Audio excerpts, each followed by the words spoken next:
Hi guys, I wanted to show you some examples of how to use zero pairs to add integers. So in the next week, we do have an entire lesson that's devoted to creating zero pairs in order to add positive and negative numbers. So I'm going to start with first demonstrating with the chips that we have here what a zero pair is.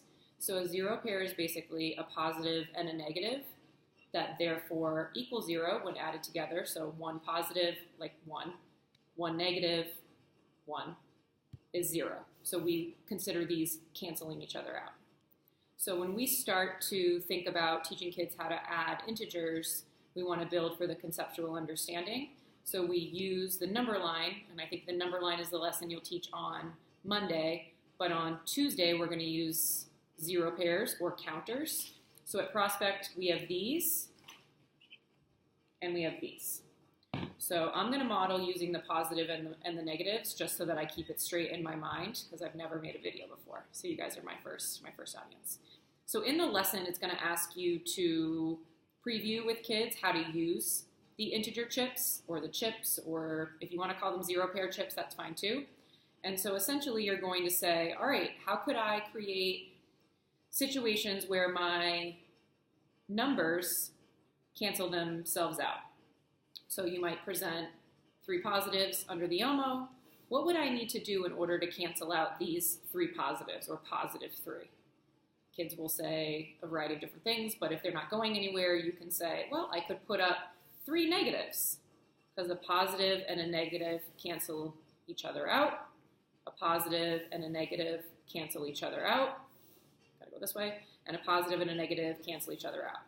And the canceling each other out, which is basically opposites, is the term we use when we say we're creating zero pairs.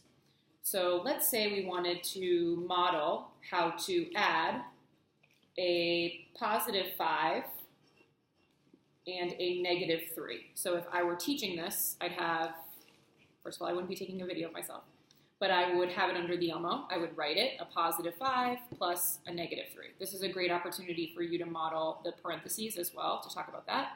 So I'm going to start by putting up my positive 5 and make sure all children understand how this models positive 5. So 1, 2, 3, 4, 5. And over here, I'm going to put up my 3 negatives.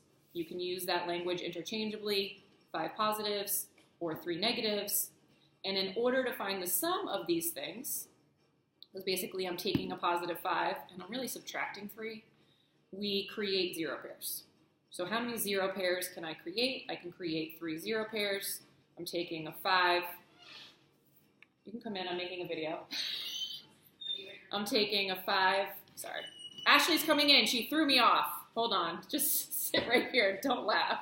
This is going to Bill and Pierce, they're gonna die. All right, so I'm creating zero pairs. So my positive and my negative cancel and I'm removing them. My positive and my negative cancel and I'm removing them. My positive and my negative cancel and I'm removing them, and what I'm left is a positive 2. So to model a positive 5 plus a negative 3, we're basically looking for kids to get to the idea that they can cancel a positive 3 and a negative 3. And what they have left is a positive 2. So let's do another example. Let's say I wanted to model, my chips, a negative 4 and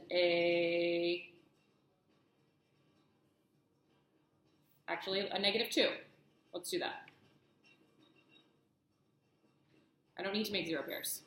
I'm just adding them. Negative 6. Negative 4 plus a negative 2 is a negative 6. Kids will also have understood this from the previous day with the number line. What if I wanted to do a negative 4 plus positive 6? First thing you're going to start to kind of guide kids towards understanding. 1, 2, 3, 4, 5, 6, 7. You want to start to guide kids towards the key understanding of this lesson, which is getting them to understand which quantity is larger in terms of its absolute value. 6 is larger in terms of its absolute value, so we're going to end up with the sign of the larger absolute value. But we are going to use our zero pairs here to model. So again, I'm trying to figure out what I can cancel because I'm looking for opposites, but also zero pairs. So I know a negative 4 and a positive 4 are opposites. They're equal distance from 0, so therefore they cancel out and they make 0. You can do it all in one fell swoop, or you can do 1 0 pair, 1 0 pair, 1 0 pair, 1 0 pair, and again, go back to why this is 0, and I'm left with 2. We'll stop there. Hi.